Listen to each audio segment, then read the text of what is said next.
Hey, welcome back to the channel. It's your LOA bestie, Khali. In today's video, we are talking about how to get rid of intrusive thoughts. Intrusive thoughts can be bothersome and difficult to get rid of, but one effective way to do so is to transfer the energy of the thought from your mind onto paper by writing it down. This can help to relieve the mind of the thought and allow you to let it go. It is important to remember that the act of manifesting things you desire involves controlling your thoughts and focusing on the positive.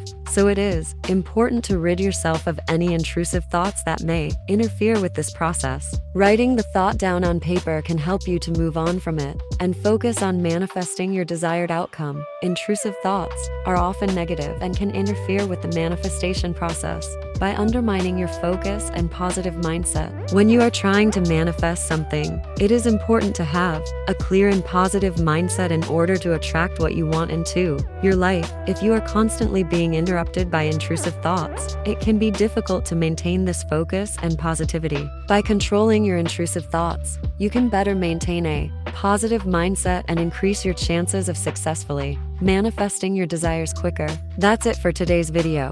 Thank you for tuning in. Don't forget that you are powerful and you can create your desired reality. Like, comment, and subscribe for more videos like this.